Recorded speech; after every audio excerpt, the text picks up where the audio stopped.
Where did Hank go? Hank, if you still, you might not know it, but that was our mother's favorite song. And you did us proud. Good morning. Good morning. Now I'm just going to speak just for a minute, Karen, Michelle, Ebony, just a minute. Much of what I was going to say has already been said, so you don't really need me going over the wonderful tributes that have already been paid to my brother.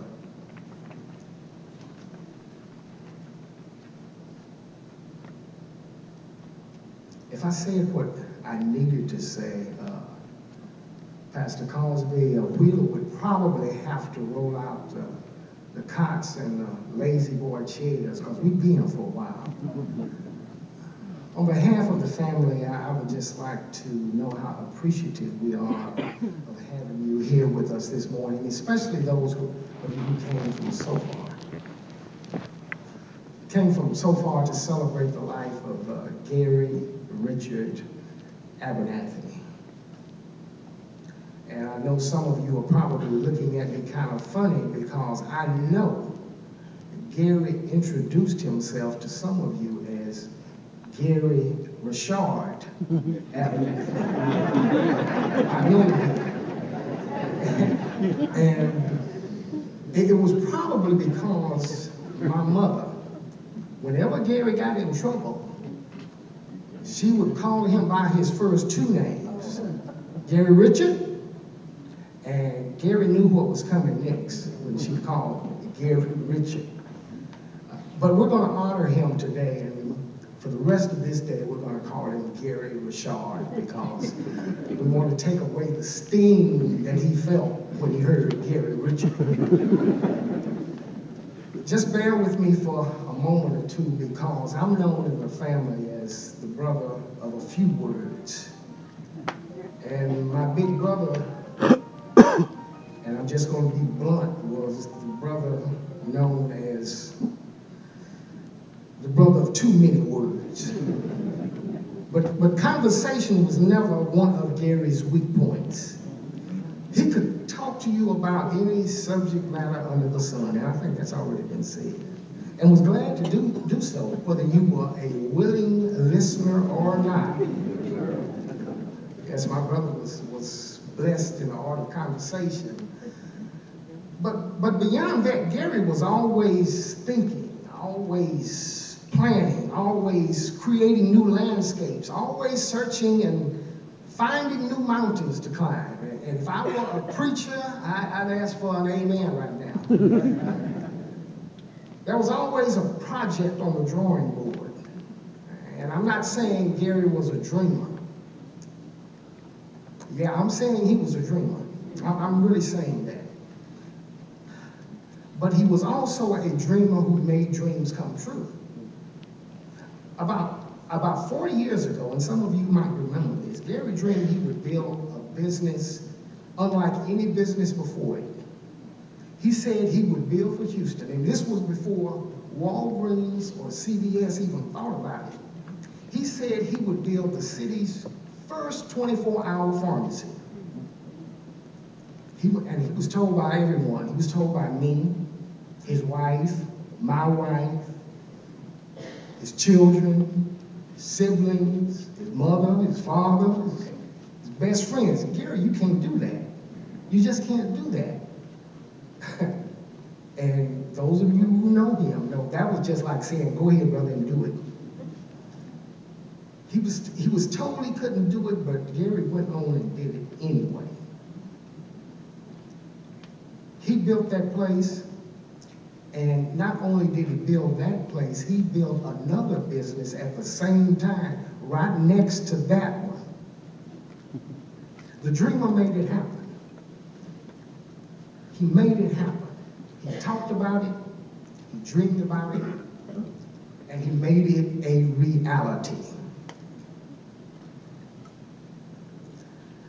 I can also remember, and this has been said before too, a few years later, my big brother decided he wanted to offer his talents and efforts to make his community a better place to live for his fellow citizens.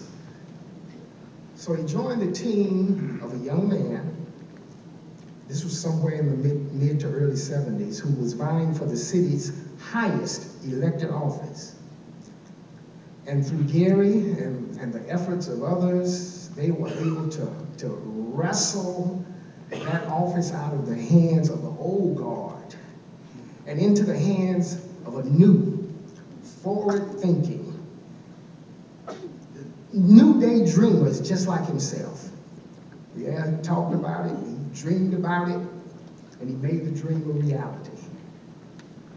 And there were so many other dreams and dream come true projects that Gary initiated and completed along his journey. All of them, he dreamed about them, he talked about them, and in most of them, he made them into realities. But that one trait I shall always remember was, and this has been said before too, Gary's fantastic memory. It was just fantastic. He could remember people, places, and things forever. If he met you, if he'd been there, if he'd done that, it would forever become a part of his DNA. I know there are probably a lot of you out there that are pretty much like me.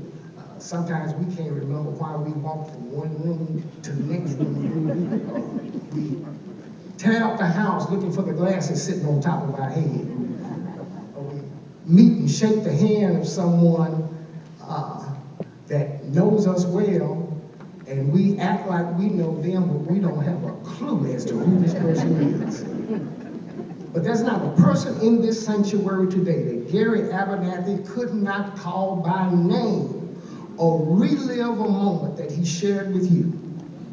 And I think God kind of gives that gift to the children who love people, who love the life that they have been provided and are thankful for the blessings that they have been given. God blessed Gary in that way. But he blessed him in another way that most of us can only really look at in books and magazines. I can't honestly tell you that it's the Lord's work, but somehow, some way, Gary was blessed with the gift of style. My brother could put on a suit, tie, shoes, and all the accessories that go with it, and become the standard bearer for GQ. I can't remember a time, not even when we were kids, that Gary didn't love to be called that sharp tack that we sometimes refer to when a person looks good. Our mother used to say, Gary Richard, if you bring one more pair of pants, another shirt, another pair of shoes in this house, you're going to find yourself having a leather nylon and cotton casserole for dinner. Well, my mother didn't get around to fixing that casserole because Gary just kept on being the P-daddy of his day. But unlike those who came after him, there was a lot more to him than just his style. Style with substance. And that substance was just as classy as his style.